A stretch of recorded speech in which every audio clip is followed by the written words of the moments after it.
Presidente, Sr. Ministro, eu tentaria colocar algumas questões e até, de certa forma, aprofundar o debate e reconhecer que o tempo, de facto, não é o suficiente.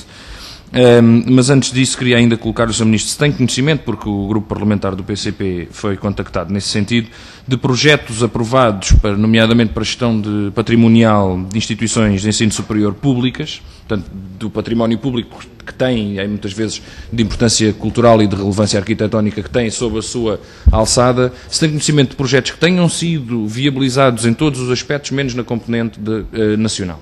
Portanto, daquele que é da transferência do Orçamento de Estado para a instituição, que fica impossibilitada de cumprir um projeto por não ter capacidade proveniente do Orçamento de Estado. Se tem conhecimento de algum destes casos, projetos que tenham sido em tudo viabilizados, menos na componente nacional.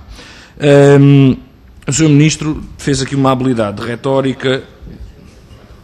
Reabilitação do património imóvel, património cultural, património arquitetónico à guarda das universidades, como aliás há em várias, não é? Refiro-me precisamente a esse tipo de projetos, que ficam, de certa forma, em suspenso. O Sr. Ministro depois colocou aqui a tónica no grau e fê-lo habilidosamente, como aliás já nos habituou.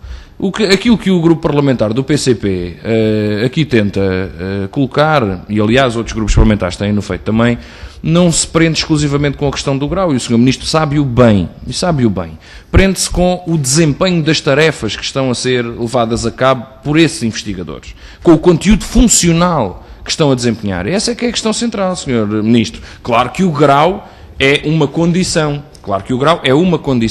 mas não é o grau que determina. Aliás, sabe muito bem o Sr. Ministro que, por exemplo, numa instituição, num estabelecimento de ensino secundário ou do segundo ou terceiro ciclo, se eu tirar um doutoramento, tampouco existe carreira de investigação.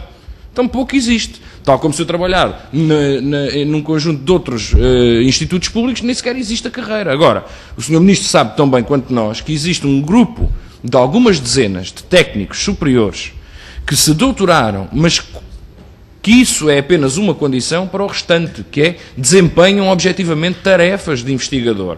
Portanto, e esta é que é a questão central, Sr. Ministro. Vai ou não vai estudar alguma forma de conseguir também capitalizar, até porque é um desperdício para o Estado, ter pessoas com esta formação, com esta qualificação, a funcionarem no estatuto de técnico superior? Vai ou não vai estudar formas para captar estes quadros para as instituições? Sr. Ministro, eu tinha a dizer ainda o seguinte sobre a outra questão.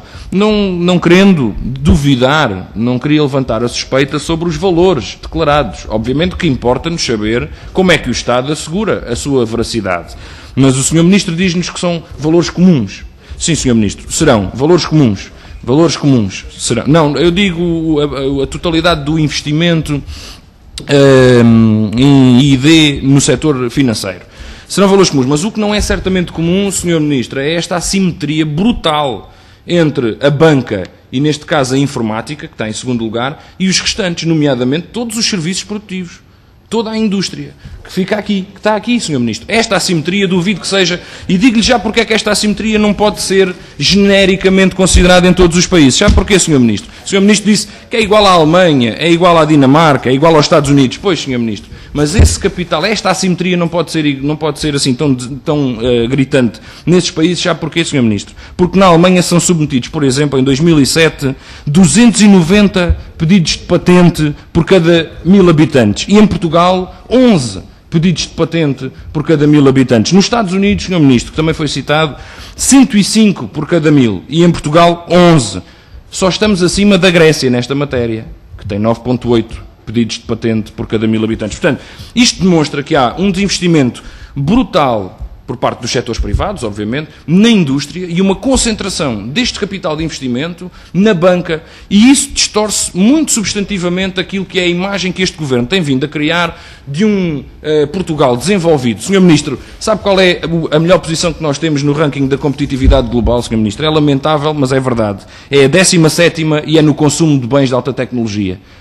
No consumo de bens de alta tecnologia, porque tudo o que é relativo à produção, à competitividade, à inovação, ficamos muito abaixo de 30.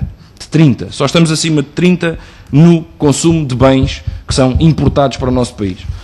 Sr. Presidente, eu não ia vincar essa questão, mas o Sr. Presidente faz questão de deixar claro que todas ficaram respondidas, ou de concluir pelo nosso silêncio isso, eu faço questão de deixar claro que não considero que todas as perguntas tenham sido cabalmente respondidas, não só do PCP como dos restantes grupos parlamentares. Mas como o Sr. Presidente diz e bem, quem nos está a ver julga pelas perguntas e pelas respostas. Cada um pergunta o que quer, cada um responde o que quer e, obviamente, cada um é julgado de acordo com isso.